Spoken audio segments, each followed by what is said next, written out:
Hello, hello, hello. Good morning to you all. Roland is on his way. Roland? Today is Tuesday. Happy Tuesday, everyone. And every day, Roland and I come and share a nugget or two with you. I think he's coming. Let me just see. Roland, I've started. I need you to come on.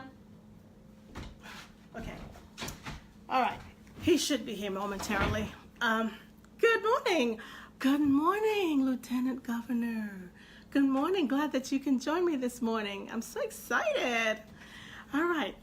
So every morning, Roland, my husband, we come and we share a nugget or two with those of you who are spiritual entrepreneurs. People who want more from life, who want to be more, have more, do more. And so I'm just sharing some things that I've learned, because I'm on this journey towards discovering, not just Roland and I are on our journey discovering the greatness that we have. Because, we all have greatness in us, but it's being able to tap into it and bring it out. Good morning, Freddie. Good morning. Glad that you can join me. And I see Dilshad. Good morning to you, Sipo. And Ariel. Roland, I'm just greeting everyone. If you'd hurry. I'm just such a punctual person. That's just, I guess it's OCD, maybe, but it's a good thing. So glad that you can join me this morning. So the topic for today, I chose it. It's, specific, or are you a wandering generality? I came across that, and that was from Ziglar, and I've heard him say so many wonderful quotes. I thought, he's another successful person. Let me see what he has that I can glean from as I'm on my journey. And as I learn, I share with others. Good morning, Jamel. Good morning to you. It's okay, Roland, you can come in. Okay, I'm just going to go on. He'll come when he's ready. That topic, really intrigued me. Are you a me from him? And he was talking about why so many people are unsuccessful, because they have not realized the potential they have within them. And he told a short little story about receiving a call. It was kind of like a game. He was addressing a huge audience, and he said, what if you received a call? Okay, here he is. I'm so glad he's here. All right. Let me bring. Yeah, I'm going. Okay. Wasn't sure if he was going to make it or not, but he's here. Well, good morning. Good morning. Good morning, my husband Roland. Are you in the picture? Mm-hmm. So, Zig was talking to a huge audience, and he was saying, what if, pretend that you got a phone call tomorrow morning, and that you were invited to take this trip. He used, where was it? Was it Acapulco? Acapulco? I'm going to say Bahamas, wherever. And, it was a trip for four. Let's say Roland and I, the two, and then we invited two other people, whoever, it could be you. And the person says, oh, yes, I want to go. Everybody wants to go. But then when you stop to really think of it, you have a list of all these things that you need to do to prepare. Now, one thing, the trip, you have to be at the airport or wherever at 8 o'clock in the morning, 8 o'clock. Yeah. And so, you go home and it's like, why do I got to do this? I got to do this. And I don't think we can make it, honey. I don't think we can go. So your husband, your spouse, whatever, pulls out a sheet of paper and they say, okay, well, can't we go? Because we have to do this. We got to do this. And they start making a list. Make a list. I don't know how many things they had on their list. But, because it's such a short time and the things that you need to do to prepare to go, most people will say, I can't go because I didn't get this done. But if you make the list and check off all the things, you find that in those short few hours that you have to prepare, you get a whole lot done, more done than what you would have done in, let's say, 5 or 6 days in a week. So when we have a sense of urgency about us, we can accomplish more in a shorter space of time than if we had been given a week, a month, whatever, or a year. So he also did a study. Well, he did some research and found that Yale, back in 1953, the seniors that graduated, they did a survey and found that only 3% of the students that graduated from Yale had actual written down predetermined goals that they wanted to accomplish. And after 20 years, they surveyed that same class and found that of the 100% who had graduated that year, the same 3%, they had accomplished so much more than anyone but the other 97%. With that being said, why are goals important?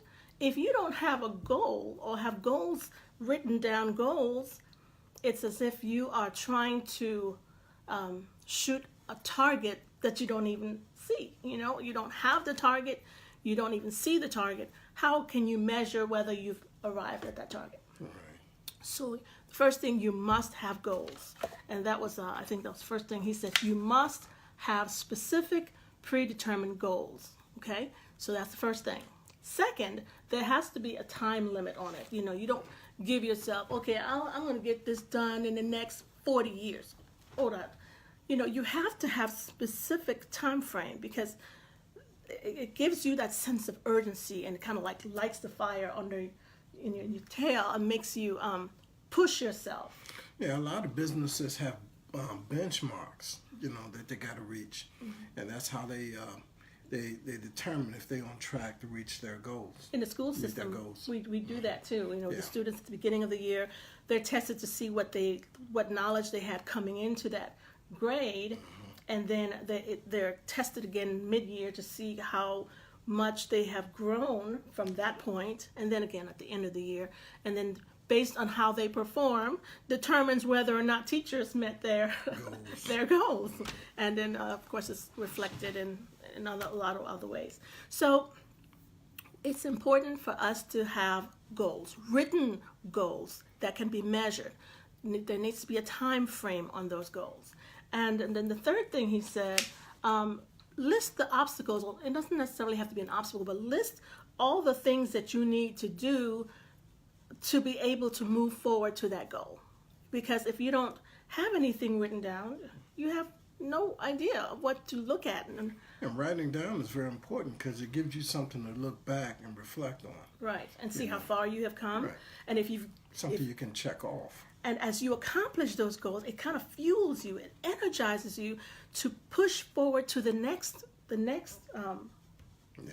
goal. You know, that's why it's important to not have just, you know, like maybe 30-day goals, what you plan to accomplish in 30 days, 90-day goals, maybe, you know, which is 3 months. Maybe have 6-month goals, you know, and then yearly goals. And then you can have goals for the next maybe 3 years, what you plan to accomplish within that time. And just like, you know, you cannot eat an elephant in one bite. You have to eat it one bite at a time. Well, how does it? I think I said it wrong. No, that's yeah, right. You have one bite at a time. Small bites at a time. Oh, some others have come on. Let's say hello. Oh, put my hands in the way. Good morning, Jeffrey. Good morning, Charles.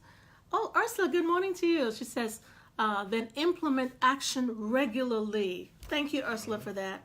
You have to implement action regularly. Maybe instead of waiting around to see what somebody else is going to do. So Ziglar, I don't know if I'm sure a lot of you've heard of him, but I'm looking at him, and one part of being successful is to study successful people, find out what they do, and then you implement it in your life. So, yeah, that's what I have for you this morning. There is the next part. He gave 4 tips, 4 pointers, and I'm just going to hit one each day this week.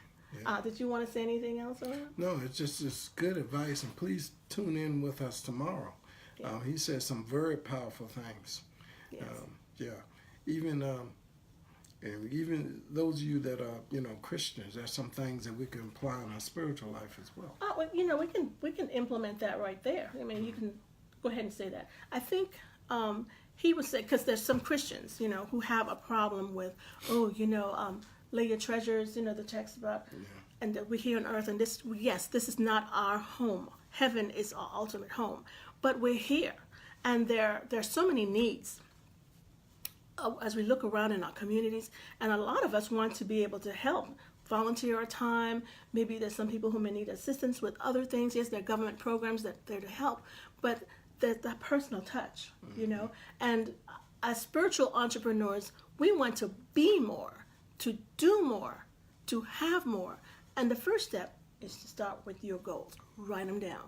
And there's nothing wrong with having goals, having more funds as a goal.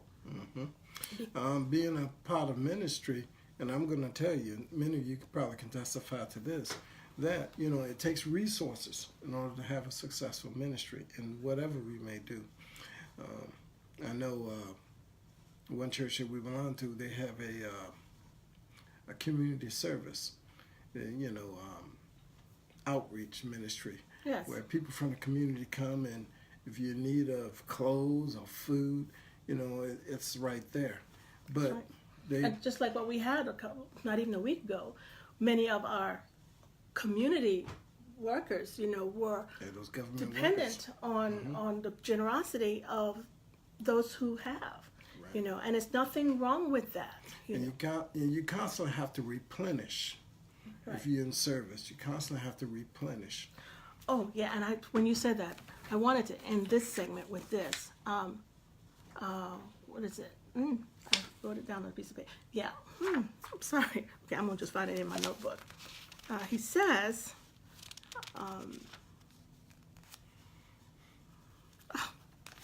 oh my goodness. Okay, you know, you try to be so organized and have everything on the tip of your fingers, and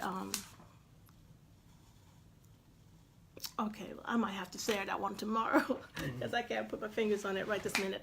But we thank you for joining us this morning. If we have said anything that resonates or that emotionally touches you, be sure to share this out with others, because, you know, we are all here. Man was built for a designated purpose. You know,